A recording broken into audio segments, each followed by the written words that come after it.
Bueno, ahora nos toca el turno a los periodistas y antes de presentar a estos dos amigos que tengo aquí a mi lado, tenía muchas ganas de leer una lista que supongo que también tenéis vosotros ganas de escuchar. Cadena perpetua. Abdallah Hibai, Abdel Jalil Lenguimad, Abdelahid Lekfakuni, Brahim Lismaili, Lemjed Sid Ahmed Butengiza, Mohamed Bashir, Esbai Ahmed, Hassana Alia, Mohamed Bani. 30 años. Enam Asfari, Hassan Dag, Mohamed Burial, Banga Sheikh. 25 años. Mohamed Kunababait, Lakir Mohamed Mbarek, Hussein Sani, Hadi Mohamed Lamin, Tubali Abdullah, Dafs Deij. Perdón por mi pronunciación, que es muy mala. 20 años. Mohamed Layubi, Bashir Yada, Mohamed Talil. Y 2 años que ya han cumplido en cárcel, al igual que sus compañeros, y ahora están en libertad por eso, Abderrahman Seyu Tayi Al-Makchufi.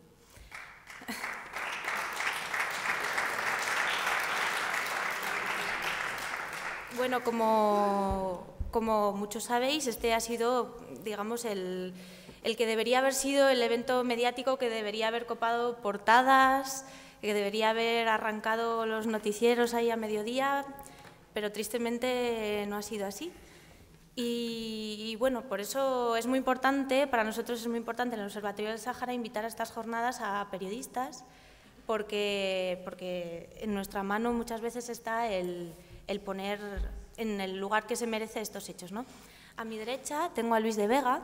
Luis de Vega ha estado, a mí lo que más me gusta de su currículum es que ha desarrollado su trabajo como periodista en una treintena de países. A mí me hubiera encantado haber podido desarrollar mi trabajo en una treintena de países, eso es un honor. Es redactor y fotógrafo del diario ABC desde 1994 y entre 2002 y 2010 ocupó la corresponsalía del Magreb con base en Rabat y es un enamorado también de la causa saharaui. Así que ahora os dejo con él. Gracias. Buenas tardes. ¿Se escucha? ¿Esto funciona o no? ¿Sí?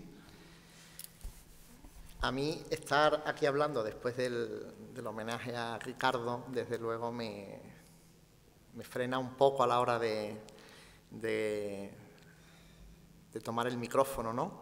Creo que es un honor y para nosotros, como para Trinidad y para mí, estar aquí como periodistas y eso que yo nunca he querido mezclar, por mucho que las autoridades marroquíes lo hayan querido, yo nunca he querido mezclar mi trabajo como periodista con el activismo, ¿no? Sí es verdad que cuando tú publicas cosas que a las autoridades no les gustan, pues lo primero que hacen es llamarte activista y las informaciones que yo hice durante una década sobre el conflicto saharaui fueron las que me costaron la expulsión del país en el que vivía mi familia, en el que mi hija iba al colegio y al que no hemos podido volver a vivir, ¿no?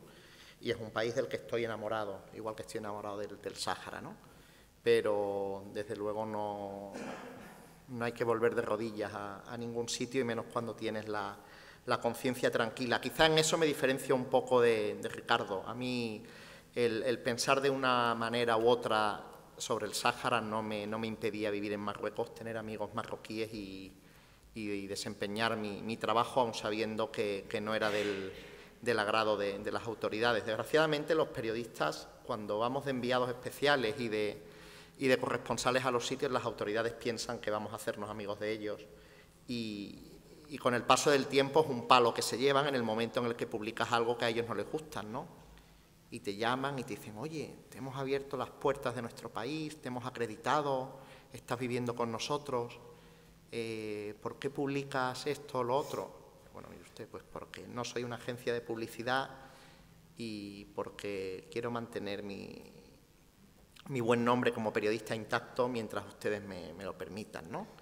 Y eso fue un poco lo que a mí y a otros compañeros nos acabó pasando como periodistas españoles viviendo en Marruecos y tratando de informar lo mejor posible del Sáhara Occidental. Es sistemático el hecho de que a ellos no les gusta lo que informas del Sáhara, ni lo que informas del tráfico de hachís, ni lo que informas de la emigración clandestina. Desgraciadamente, yo me he preocupado las pocas veces que he hablado con gente del gobierno y me han dicho muy buena crónica la de ayer. Y la he leído 3 o 4 veces porque he dicho algo no ha salido bien cuando estos pájaros me han dicho que la crónica está bien escrita.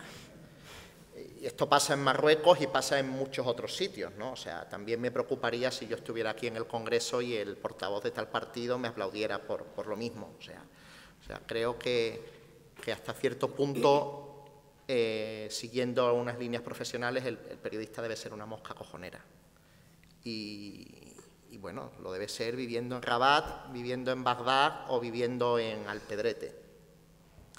En este sentido, una de las dificultades más grandes que tenemos los periodistas para trabajar es que nos enfrentamos, cuando hablamos del Sáhara Occidental, a un conflicto que no interesa a casi nadie. Que no interesa. Entonces, cuando económicamente los medios de comunicación iban más o menos bien, sí podíamos disponer de dinero de nuestros medios para viajar.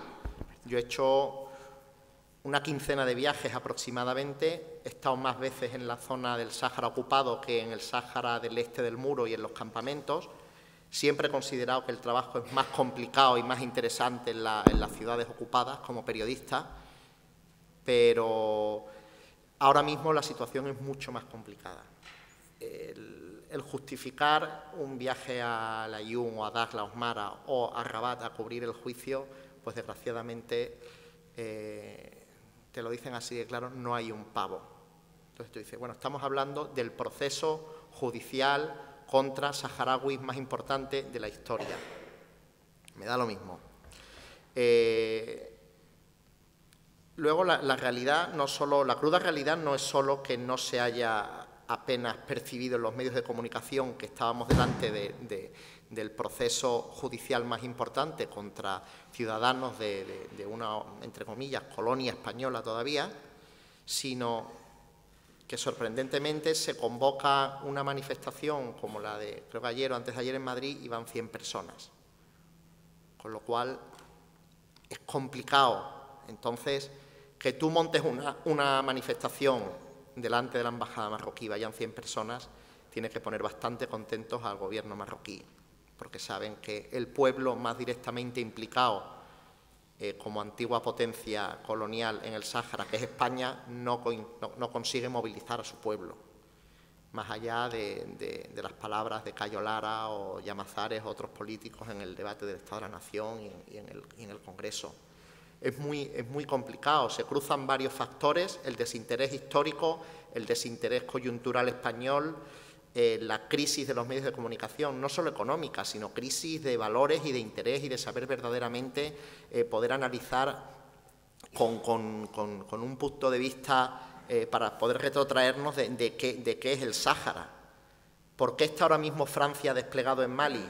Pues por lo mismo que debería haber testigos de las autoridades españolas en el juicio de Rabat, por lo mismo por lo que deberían haber entrado las delegaciones durante la intifada de 2005 en el Aaiún y no hubo ni una sola protesta española oficial, pues por toda esta serie de motivos que tratamos de recordar desde la prensa, pero que no sirve absolutamente para nada, porque probablemente los gobiernos españoles estén pensando más en los caladeros que en la situación de los derechos humanos en las ciudades saharauis, ¿no? La realidad es esta, el peso de la realpolitik es muy importante y estamos atados de pies y manos muchas veces los periodistas. Es verdaderamente difícil. Ha habido testigos de las embajadas, además de distintos abogados internacionales en el juicio de Rabat de estos días, pero ninguno de esos diplomáticos, por las noticias que yo tengo, era español. Esto es la tónica, pero no deja de ser preocupante. Yo me he cruzado con diplomáticos en Marruecos de Estados Unidos que me convocaban en la embajada cuando yo subía de viajes del Aaiún para interesarse por cómo estaba la situación, cómo estaba sobre el terreno. Y me convocaban diplomáticos que eran enviados a la embajada de Estados Unidos en Rabat y que hacían visitas con más o menos frecuencia al Sáhara Occidental. Los españoles nunca han pisado el Sáhara Occidental. Los argumentos que tienen son de distinta índole, no, tenemos que cumplir unas normas, unos estándares diplomáticos, y tú le decías, esos estándares diplomáticos los están cumpliendo ustedes solos, no lo cumplen los suecos, no lo cumplen los franceses, no lo cumplen los americanos. Entonces, verdaderamente ves que estoy hablando sin importar del color del partido que estuviera en el gobierno. El desinterés es absoluto y la falta de, podemos decir, de compromiso no hace falta decir la causa, con el problema saharaui, con la historia saharaui, la falta de compromiso es absoluta. La memoria es corta. Entonces lo estamos viendo ahora, por ejemplo, en el asunto de la inmigración, cuando nos olvidamos de que hasta hace muy poco los españoles han emigrado y que ahora con la crisis los españoles han vuelto a emigrar, ¿no? Entonces es ahora cuando nos estamos preocupando de, coño, ¿qué cara le van a poner a mi hijo en Alemania o en Noruega? Y bueno, pues probablemente a lo mejor la misma que le has puesto tú al negrito de la patera que vende clines en el semáforo en los últimos años. Pues sí, las va a pasar canuta. Claro, pues como canuta las ha pasado el negrito de la patera al llegar a Algeciras. Entonces, pues bueno, tendremos que ser consecuentes con nuestro comportamiento y también debemos serlo con el Sáhara. Yo cuando hablo con amigos saharauis, que ahora desde que estoy viviendo en España hace 2 años es cada vez menos, por desgracia, en persona, pues la verdad es que no tengo argumentos para explicarle por qué nosotros como periodistas y nosotros como medios de comunicación no abordamos el asunto con más seriedad, con más continuidad, con más profundidad. Yo podría culpar a la crisis económica y a mis jefes y a todo esto, pero también me tengo que culpar a mí por no estar dando más puñetazos en la mesa en vez de cada 10 días, pues cada 4. O sea, yo también me considero parte del problema, ¿eh? O sea, no estoy diciendo que yo esté ajeno, porque no. O sea, yo también formo parte de esta espiral de silencio.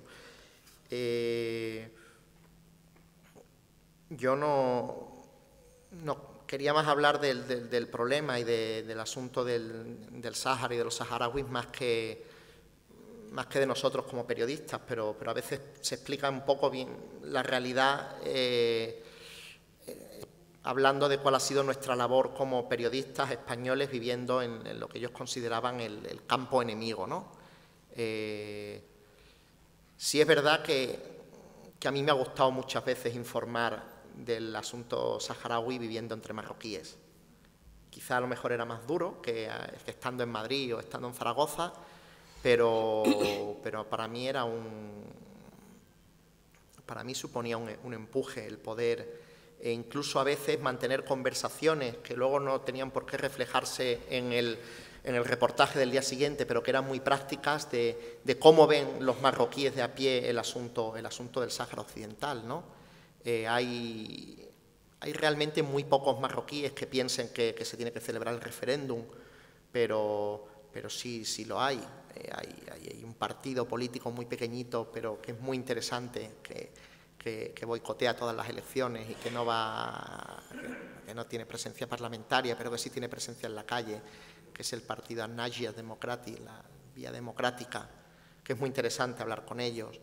Es muy interesante hablar del asunto del Sáhara con la gente de la AMDH. Es gente con la que, sin ellos dejar de pensar que ese territorio es históricamente suyo y tal, pero dicen que es una vergüenza lo que están haciendo las autoridades marroquíes con el derecho de libertad de expresión de los saharauis. Y esa es una parte de la que también tenemos que informar los periodistas, ¿no? No todo el mundo está metido en el carril de la verdad única, en el carril de esto es así porque lo dice el rey y se ha acabado. Entonces, hay gente con posturas valientes e interesantes en Marruecos a las que también es interesante que tengamos acceso los periodistas, ¿no? Gente que nos ayuda también a los periodistas sabiendo que cualquier cosa que haga un periodista español en Marruecos o en el Aaiún sobre el Sáhara Occidental va a ser considerado de tendencioso. Da igual lo que hagamos. El hecho de sacar un billete para ir de Casablanca al Aaiún ya es tendencioso. O sea, ¿qué vas a hacer allí? Mire usted, pues, ¿usted por qué no me pregunta? Usted considera el Aaiún como una ciudad marroquí. Usted no me pregunta por qué coño estoy yendo a Tetuán y sí me pregunta por qué coño voy al Aaiún. Desde el momento en que usted está haciendo esto, no está considerando al Aaiún una ciudad normal marroquí. Con lo cual, déjeme. O sea, mi acreditación como corresponsales marroquíes, bueno, pues déjeme que yo coja un vuelo interior, como ustedes dicen, y que no me hace falta el pasaporte para ir a Laayoune, ya está, no pida. Entonces ellos mismos decían, ya, pero usted tiene que entender las circunstancias especiales de ir a las provincias del sur, como ellos llaman. Entonces ellos mismos caían en su propia trampa, ¿no? De, mire usted, mi seguridad no está en juego en los territorios, probablemente lo que está en juego es la verdad de lo que está pasando allí, por eso tenemos la obligación como periodistas de ir. A partir del primer viaje realmente interesante que yo hice a El Aaiún fue en marzo del 2004, cuando aterrizó el primer vuelo montado por la ONU con familiares que venían de los campamentos a visitar a las familias que hacía muchos años que no veían de El Aaiún. Se había montado una recepción festiva, folclórica, sin saber que les iba a reventar al Wali y a otras autoridades. No hubo ningún tipo de celebración festiva, más que el reencuentro privado de las familias. La bienvenida en el aeropuerto se convirtió en una manifestación con gritos a favor de la independencia del pueblo saharaui y, bueno, el gobierno de Marruecos montó un viaje desde Rabat con un grupo de periodistas en el que no había ningún periodista español. Estábamos, no sé si eran 2 o 3 periodistas españoles, conseguimos llegar a Laayoune por nuestra cuenta y claramente ellos tenían miedo de que algo así sucediera y que no fuéramos testigos de lo que luego realmente ocurrió. Desde aquel momento, claro, este tipo de cosas son las que a un periodista perdonad por la expresión, pero nos pone cachondo. O sea, el haber ido a Laayoune sin haber sido invitados y haber podido ser testigos de esto, pues dice, aquí hay que volver con más frecuencia, toda la posible. Y así fue como yo durante varios viajes durante la Intifada, estuve en algunos de los juicios incluso, allí en el tribunal de Laayoune, durante las encarcelaciones de los supuestos líderes de la Intifada, contactos con activistas, viajes con la MINURSO, visitas al muro y luego, pues, como os he dicho también, algunas visitas a los campamentos y a zonas del este, ¿no? Lo que se llama el Sáhara liberado. Que a mí me hayan quitado la acreditación y me haya tenido que ir con mi familia de Marruecos por todo esto, pues para mí es un orgullo, porque tengo la conciencia muy tranquila. Seguiré tratando de informar del Sáhara lo mejor posible, molestando a quien tenga que molestar, a los saharauis o a los marroquíes o a los españoles.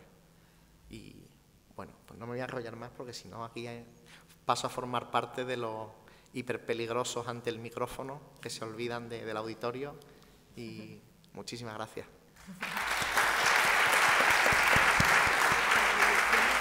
Sí. La verdad es que Luis combina mucho talento en su faceta como fotógrafo y en su faceta como redactor, eso también me da mucha envidia. Así que damos paso a Trinidad. Como os ha contado Luis, fueron colegas en el terreno, estuvieron compartiendo, corresponsalía allí. También Trinidad trabajó para la agencia EFE y para la cadena COPE, estuvo durante más de 7 años en Marruecos y luego posteriormente trabajó para Público como responsable del norte de África. Ahora Trinidad trabaja en La Marea, que como muchos sabréis pues es un medio que es cooperativo de lectores y de trabajadores y que está echando a andar ahora con mucha energía y también puede que os cuente algo de su trabajo ahí. Bueno, Blanca es socia de nuestra cooperativa, para empezar. O sea que es gracias a personas como ella pues que estamos pudiendo sacar adelante este nuevo medio. Bueno, ante todo, muchas gracias al Observatorio Aragonés por habernos invitado y a todos vosotros por estar aquí. La verdad es que Luis me ha hundido la intervención, pero bueno, yo como lo quiero mucho, le perdono. Y yo no os voy a enseñar fotos porque no sé hacerlas y cuando las necesito se las pido a Luis, con lo cual,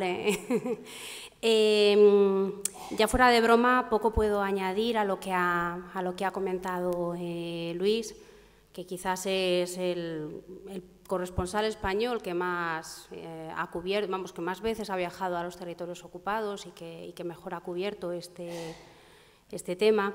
La cuestión del Sáhara, el tratamiento informativo de la cuestión del Sáhara es muy particular porque Por una parte, se resiente, como el resto de cuestiones de la información internacional, del desinterés que existe y del desconocimiento tremendo que existe en España hacia la información internacional, pero al mismo tiempo hay una parte de la población española que se siente muy comprometida y muy sensible hacia este asunto, que, como se ha puesto de relieve ahora, pues con este juicio y las tremendas condenas con las que ha concluido, pues pasa mucho más inadvertido de lo que esta parte de españoles, de audiencia comprometida, desearía. Entonces, a mí me gustaría comentar un aspecto que tiene relación con todo lo que ha comentado Luis, que es que muchas veces, yo comparto plenamente lo que él ha dicho, de que los periodistas tenemos una gran parte de responsabilidad en la poca y la mala, por qué no decir, o incluso yo diría que sesgada a veces información que se da sobre el Sáhara. Sesgada en el sentido de que no se informa adecuadamente, de que no se explica cuáles son los antecedentes de este conflicto. Cuando venía en el tren con Ana Camacho, una colega que desplegará mañana todo su saber sobre el Sáhara, que es mucho en el tren, me comentaba, pues mira, he visto una información donde no se decía que el Sáhara es un territorio pues, que Marruecos ocupó hace 37 años y que es la última colonia de África. Si tú haces una información en la que no le explicas a la gente que el Sáhara es un territorio que está ocupado por Marruecos, pues no hay que dar por hecho que todo el mundo lo sabe, hay mucha gente que no lo sabe. Entonces, a ver, el aspecto del que os quería hablar es que yo en Marruecos, en mi etapa como corresponsal, trabajé para muchos medios, yo estuve como freelance, y uno de ellos, como ha dicho Blanca, fue la agencia EFE. ¿Por qué os comento esto? Porque en mi experiencia en EFE, en 2005 precisamente, y esta historia tiene relación con Luis, por esas paradojas de la vida, aunque yo no formaba parte de la plantilla de EFE, pues me había quedado al frente de la delegación. Es decir, yo era una periodista en precario que trabajaba para la agencia EFE, pero el delegado se iba y como no había nadie más, pues me quedaba yo al frente de la delegación. Entonces, un día recibí una llamada de Luis de Vega y Luis de Vega estaba en el Aaiún. Me llama y me dice, oye, mira, hay un saharaui que se llama Hamad Hamad que ha entrado en la Casa de España. Bueno, ya no es la Casa de España, en realidad es la institución de la que hablaba antes Eduardo Fungairiño, es decir, la sede de la depositaria de los bienes del Estado español en el Sáhara, que es así como se llama esa especie de consulado de representación española en la sombra que hay allí. Bueno, pues hay un saharaui que se ha metido en la antigua Casa de España y se ha atrincherado y no quiere salir. Y los marroquíes pues están rodeando el edificio. Yo estaba en Rabat, pues escribí inmediatamente una nota, un urgente, es decir, un parrafito, diciendo, pues un saharaui, con el tono neutro de una agencia, un saharaui se atrinchera en la Casa de España de la Aaiún. ¿Cuál fue la consecuencia? Al día siguiente, la agencia oficial de noticias MAP saca una nota diciendo que cómo era posible que la agencia EFE conociera inmediatamente que Hamad Hamad se había encerrado en la Casa de España. Vamos, que prácticamente acusaban a la agencia EFE de haber organizado el tema y de haber metido a este saharaui en la Casa de España. Ese verano, en el que Luis estuvo cubriendo la intifada saharaui y yo desde Rabat, como podía, pues muchas veces con informaciones que me daba él desde el terreno, estuvimos desde EFE cubriendo ese tema. La agencia marroquí MAP sacó varias notas atacando y acusando a EFE, bueno, a EFE y a mí, que era la única que estaba, o sea, a mí, de inventarse las noticias, de hablar de organizaciones saharauis de derechos humanos que no existían. Al día siguiente, el activista en cuestión era Brahim Dahan, el presidente de la Asociación Saharaui de Víctimas de Graves Violaciones de los Derechos Humanos cometidas por Marruecos. Tiene un nombre larguísimo esta organización. Le pedíamos permiso a Brahim, nos decía, sí, sí, pon el nombre, poníamos el nombre, nos atacaban, en fin, así. ¿Por qué os cuento este episodio? Porque cuando yo llamé a Madrid a mis jefes a decirles, mira, nos están poniendo a parir, nos están diciendo que nos inventamos las noticias, están diciendo que lo de la Casa de España lo hemos organizado nosotros, están diciendo de todo. ¿Cuál fue la reacción del jefe de Internacional de EFE? Me dijo, baja el tono. Entonces, claro, yo me enfadé mucho.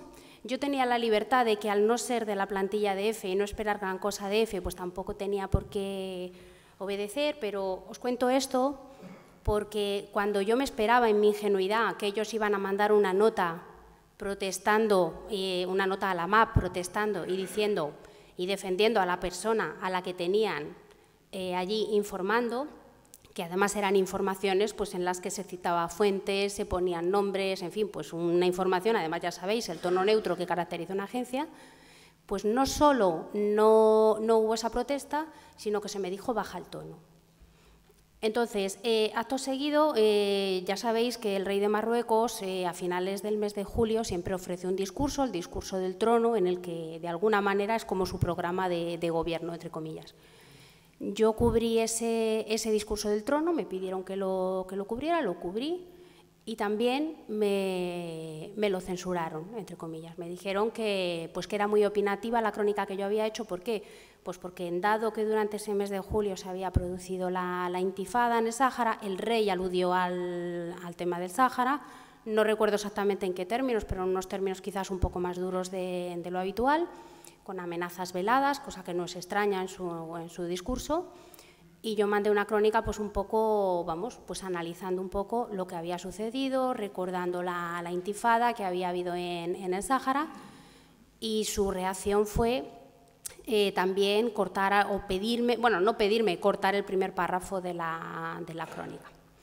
Entonces, ¿es significativo que esto lo hiciera la agencia EFE? Sí, porque la agencia EFE es una agencia semiestatal, como si dijéramos. Entonces, ¿por qué os cuento esto? Os cuento esto porque la labor de los periodistas y las dificultades con las que muchas veces nos hemos encontrado los periodistas a la hora de trabajar, sea desde Rabat o en los territorios ocupados infinitamente más, e informar sobre el Sáhara, es que hemos tenido también nula cobertura y nulo apoyo por parte de los sucesivos gobiernos españoles.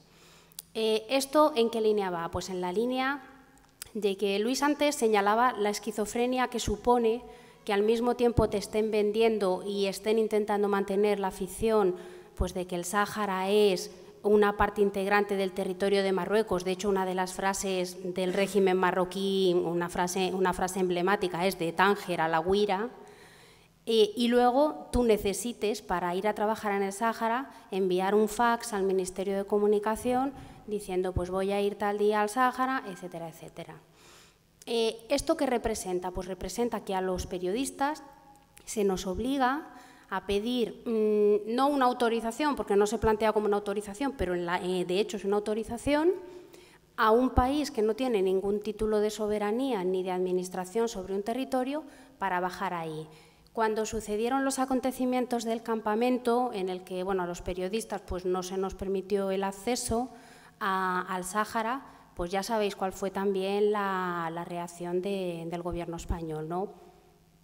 No sabe, no contesta.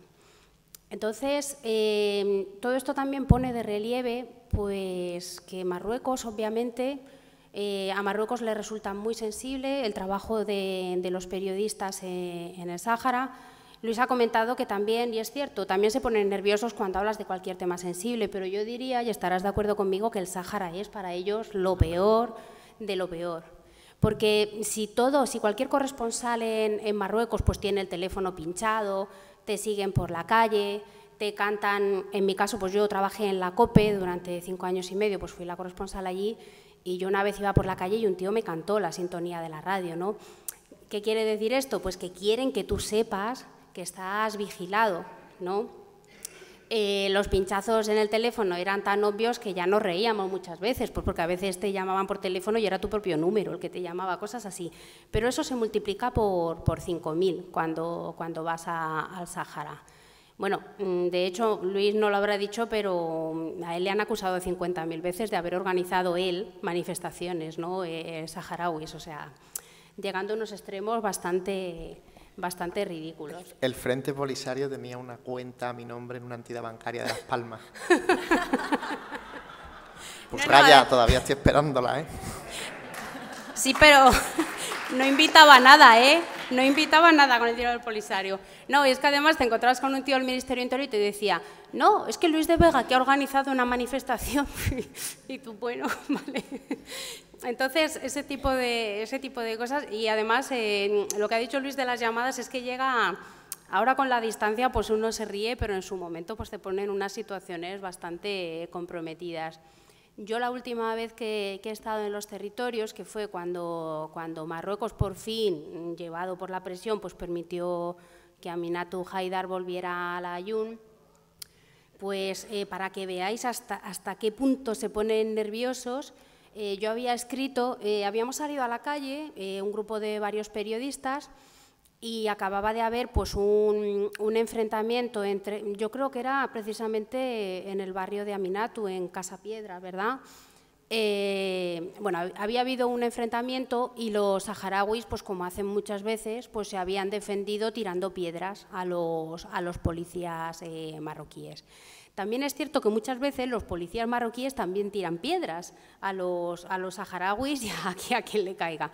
Total, que cuando llegamos nosotros la cosa estaba un poco más tranquila, pero íbamos por la calle y de repente una compañera, Beatriz Mesa, que era entonces la corresponsal de la COPE, yo ya estaba trabajando en público, recibió una pedrada en la cabeza.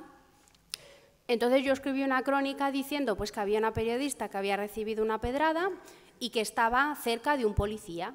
Eso es lo que dije. Bueno, pues a la media hora me llama el delegado del Ministerio de Comunicación y me dice que yo he dicho que un policía le pegó una pedrada a Beatriz Mesa. Entonces, o sea, llega a un nivel de esquizofrenia tremendo, pero eso demuestra lo importante que es para ellos que no se sepa lo que pasa y también, desgraciadamente, como señalaba Luis, pues que están consiguiendo su objetivo de que las noticias en el Sáhara pasen cada vez más inadvertidas, que, por ejemplo, todo lo que ha pasado ahora coincidiendo con el juicio que se ha celebrado en Rabat, como sabéis, pero al mismo tiempo en el Ayun ha habido una ola de represión de la que no se ha hablado. Yo tampoco he hablado de ella, lo digo claramente. Y además, en conexión con lo que, y ya acabo, con lo que comentaba el compañero de la Asociación de la Prensa de Zaragoza, de la Asociación de la Prensa de Aragón, verdaderamente cada vez hay un tono, aunque yo estoy con Luis en que un periodista no puede tener un tono militante, pero sí que creo que en el caso del Sáhara, con contar la verdad, basta, no hace falta ser militante. Yo eso siempre lo he dicho. Yo creo que el Sáhara es una causa pues, que está cargada de razones y que no hace falta ni siquiera ser muy militante ni ser ni siquiera pro-saharaui. Con contar la verdad, basta. Pero claro, para contar la verdad hay que conocerla y tienes que ir y te tienen que mandar, cosa que cada vez sucede menos, te tienen que mandar a los juicios para que hables con la gente, para que te cuenten lo que pasa, etcétera. Y yo lo que he visto en la cobertura escasa, muy escasa que ha habido del juicio, teniendo en cuenta las condenas con las que ha acabado, que precisamente, bueno, el medio en el que estoy ahora, La Marea, pues hablamos con un eurodiputado, Antonio Masip, que estuvo como observador en el juicio y él decía que le había recordado a los juicios de Burgos del 75, en el que se dictaron las últimas condenas a muerte del franquismo, en el sentido pues, de que había unas personas cuya relación con estos hechos no se había demostrado, los hechos que les reprochan las autoridades marroquíes, no se había demostrado en absoluto que era un tribunal militar juzgando a civiles y que había una serie de acusaciones absolutamente demenciales que muy pocos medios han reflejado. Una de esas acusaciones demenciales era que 24 personas pueden retener por la fuerza a 20.000. A eso no hace falta ser militante. Tú dices, a ver, en el acta de acusación pone que 24 saharauis que tenían, y eso lo dice el tribunal marroquí, 4 machetes y 2 hachas, han retenido por la fuerza a 20.000 personas.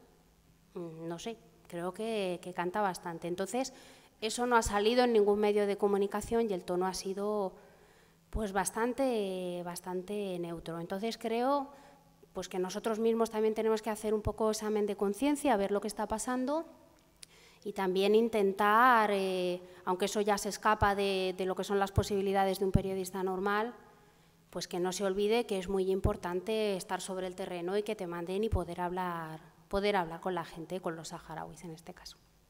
Muchas gracias.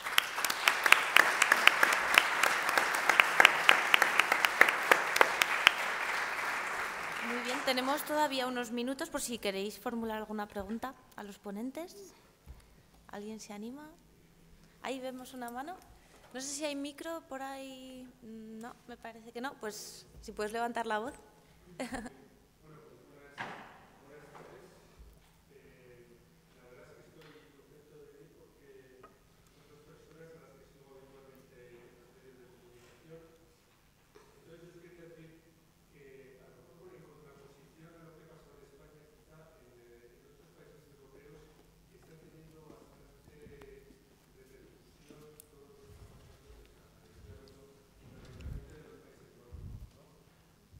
Entonces, el mismo Parlamento sueco ha aprobado una moción en el sentido de aprobar el reconocimiento de la República Árabe Saharaui Democrática.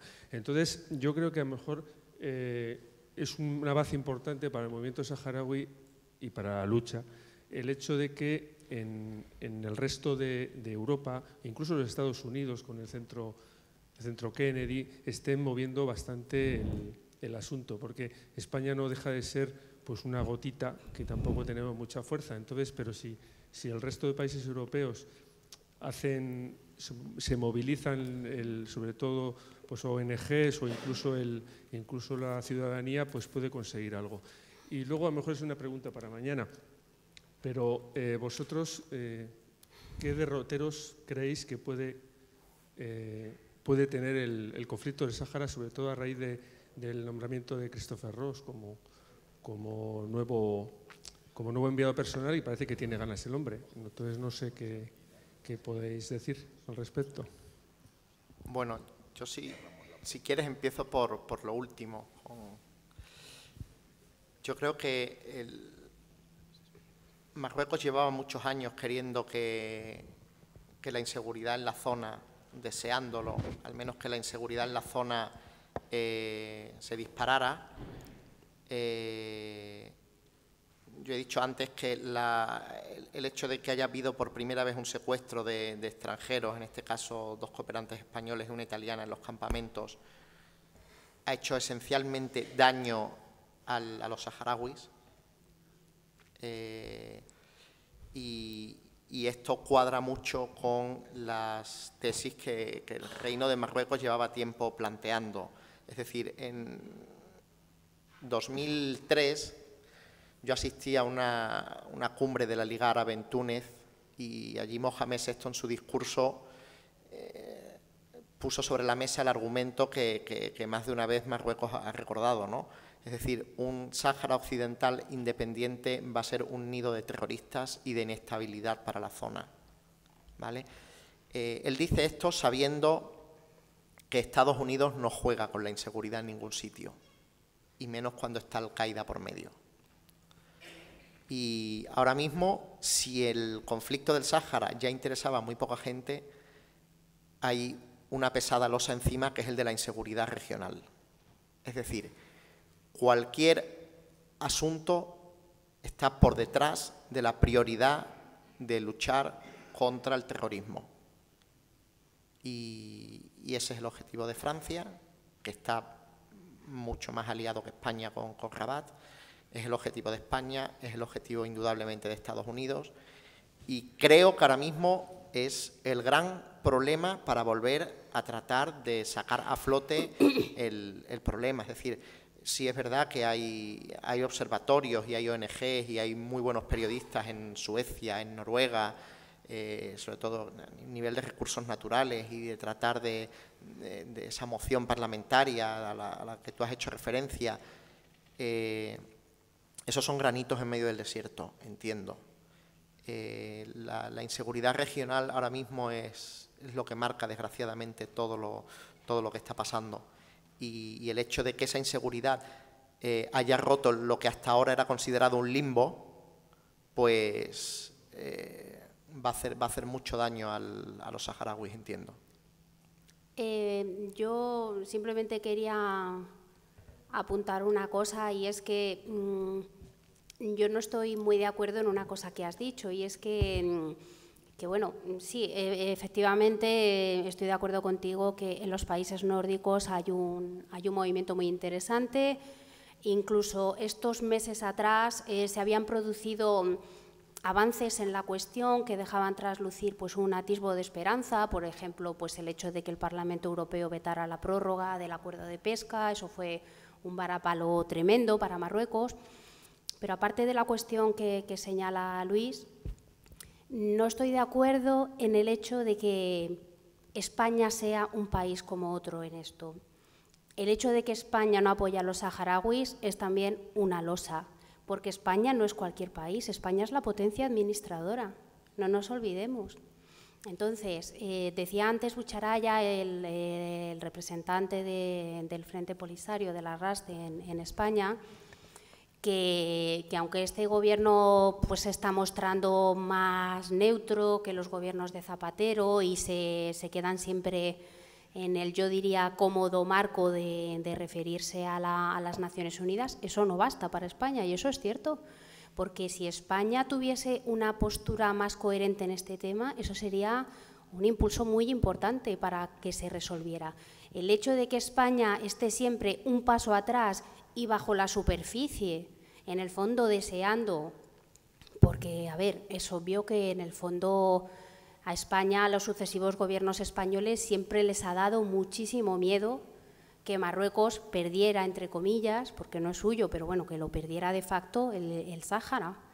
Y entonces España no es cualquier país, y los países nórdicos, pues en esto sí tienen un peso, son países que tienen un comportamiento, un estándar ético hacia ciertas cuestiones obviamente muy superior al que se tiene en el sur de Europa, pero no tienen el mismo peso que España, que es la potencia colonizadora en la resolución, bueno, o es potencia colonizadora aún potencia administradora registrada en Naciones Unidas, no nos olvidemos, en este asunto. Desgraciadamente para los saharauis, porque yo veo muy difícil que ningún gobierno español tenga la valentía política de cambiar de postura sobre este asunto.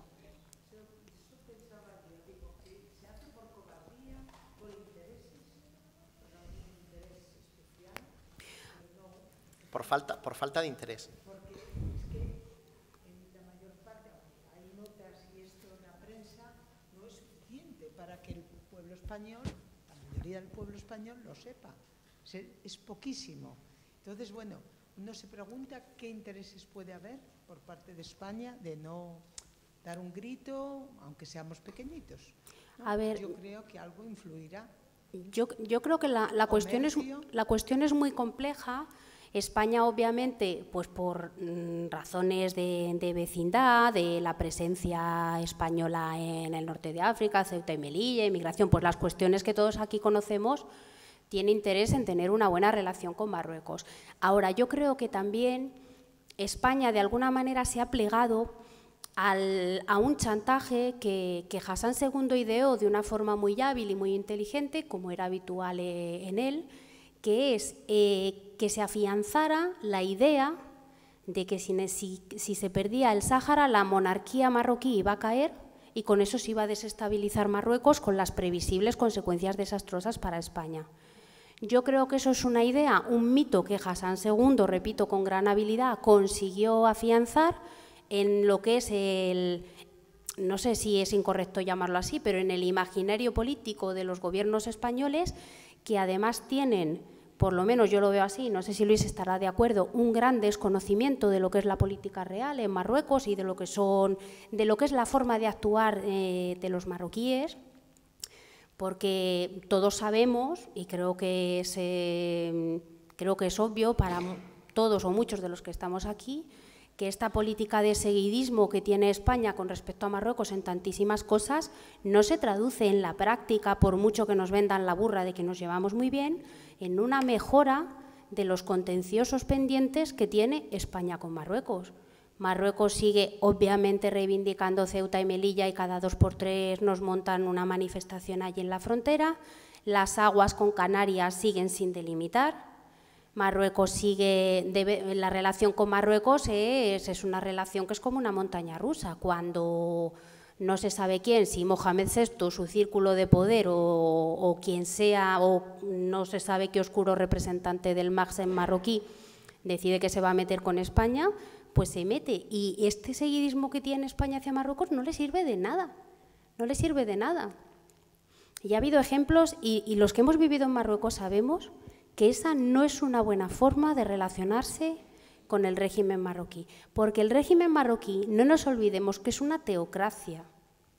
Es una teocracia y es una dictadura. Y tú no puedes tratar a una teocracia como si, o sea, un gobierno democrático, bueno, más o menos, un Estado democrático no puede tratar en pie de igualdad a una teocracia. Porque tú en una teocracia, el señor con el que estás hablando, su poder no tiene legitimidad. Porque su poder, a lo mejor, piensas que estás hablando con un ministro que tiene poder y no es el ministro que tiene poder. El que tiene poder es el general Ben Slimán, el rey. Y de hecho, precisamente el desmantelamiento del campamento del Sáhara fue un claro ejemplo de que en Marruecos no se sabe ni siquiera quién toma las decisiones, quién mandó, quién tomó la decisión de desmantelar el campamento de la forma brutal en la que se hizo. Entonces, y ese es el error del gobierno español, que por ejemplo Francia no comete. Los franceses, obviamente en la cuestión del Sáhara están totalmente alineados con Marruecos, pero Francia no permite que Marruecos le tosa. Y le va mejor, le va mejor. Eso es lo que extraña. Recuerdo que alguna vez decían que eran primos nuestro rey de España. Bueno, eso es un mito, en realidad no tienen apenas relación, eso...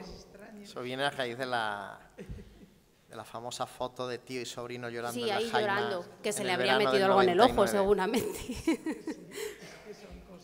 Pero bueno, esas son las cosas, esos son los mitos, eso es un mito, porque bueno... Son titulares buenos para la prensa y ya está. Sí, exacto, que la realidad no te estropee un buen titular, ¿no? Se dice. Entonces... Pero vamos, que en realidad la cuestión del Sáhara es el aspecto quizás más sangrante de una política hacia Marruecos absolutamente errática. Nos queda tiempo para una pregunta más, si alguien queréis. Pensiones, bares. ¿En el Sáhara? Sí, en el Sáhara. ¿En los territorios ocupados? Sí, hay de todo. Hombre, lo de los bares lo tenemos más complicado. Sí, pero... Bueno, pero en el Parador... A ver, en el Parador nos hemos pegado nuestras cenas. Lo de los bares está más difícil, pero el mejor pulpo a la brasa de toda mi vida me lo he comido yo en Fumelwed.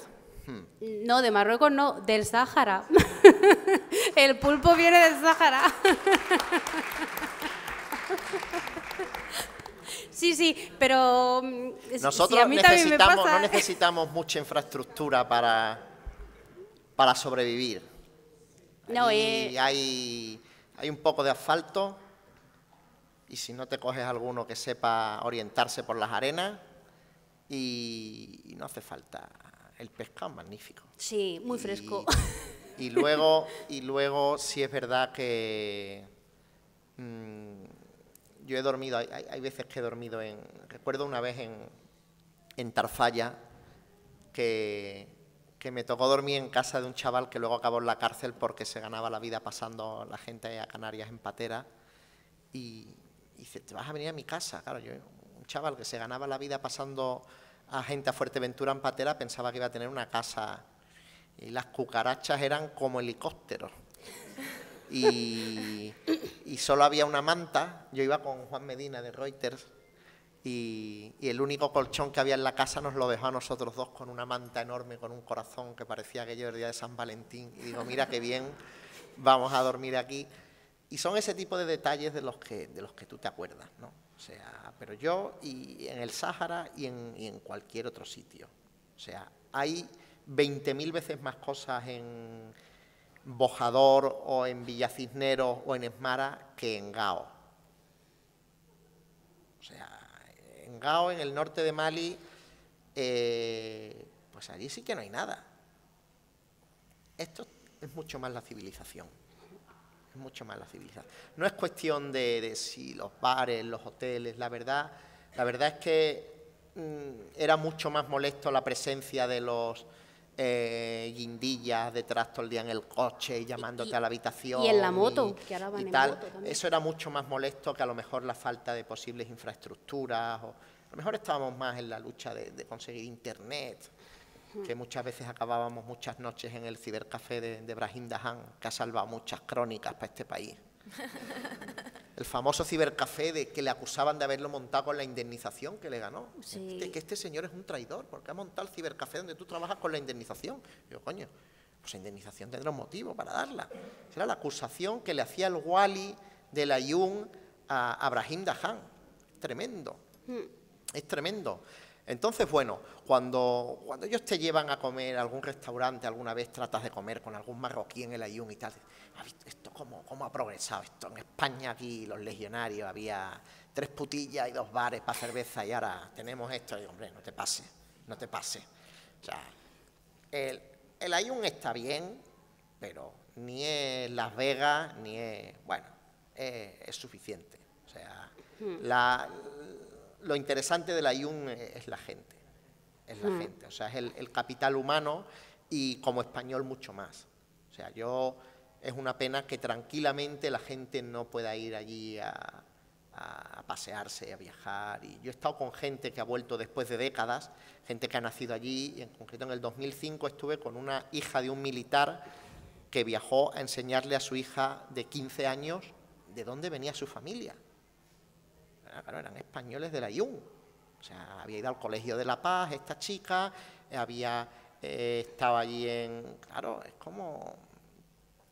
Yo he encontrado fotos de Sidi Ifni donde había procesiones de Semana Santa. Claro, había el paso con el Cristo allí y los tambores el Jueves Santo. Claro, aquello era un chocazo tremendo. Claro, y hablar con el padre Rafael en la iglesia del Ayun...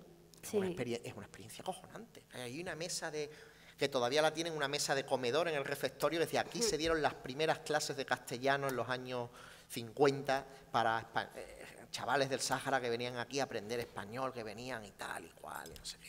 Claro, aquello es tremendo. Y el padre Acacio que estaba allí, bueno, el capital humano es... Aquella iglesia es una catedral, aunque sea tan humilde, y la capillita que dejaron en el puerto, que hay una familia allí viviendo.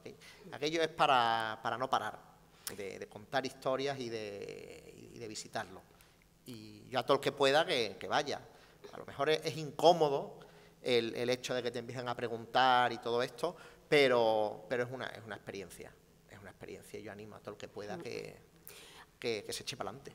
Allí también hay una cosa, en concreto, la gente que se ha criado allí, por ejemplo, hay un periodista del país, Tomás Bárbulo, que de adolescente estuvo viviendo allí en la época, pues precisamente que España abandonó el Sáhara, ¿no?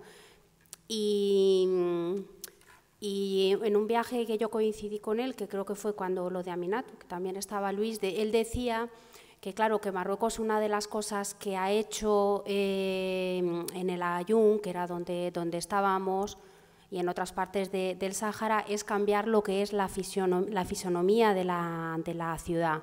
Porque el Ayun era una ciudad pues donde las casas eran, y de hecho algunos barrios saharauis siguen siendo así, hay unas casitas bajas, pintadas de blanco, y entonces ahora todo lo que es el centro del Ayun, las casas las han pintado con este color ocre que es característico del sur de Marruecos, que le llaman el color Marrakech, porque en todos los edificios en Marrakech tienen ese color.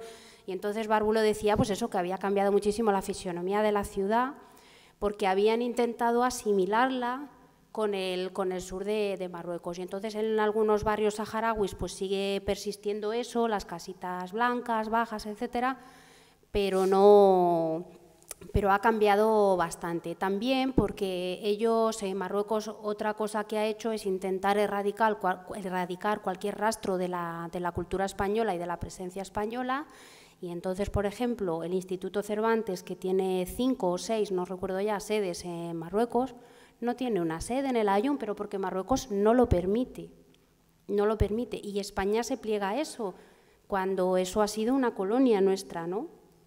Entonces...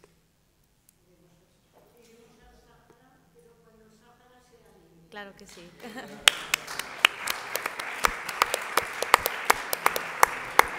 Bueno, cerramos esta ponencia. Yo me quedo con una de cal y una de arena. La mala, digamos, es que me queda una sensación de desazón, de melancolía, porque es una pena que dos pedazos de profesionales como estos, con semejante conocimiento del medio y semejante talento, pues ahora estén aquí cubriendo esas noticias desde aquí, pero bueno, seguro que en algún momento tenéis oportunidad de volver.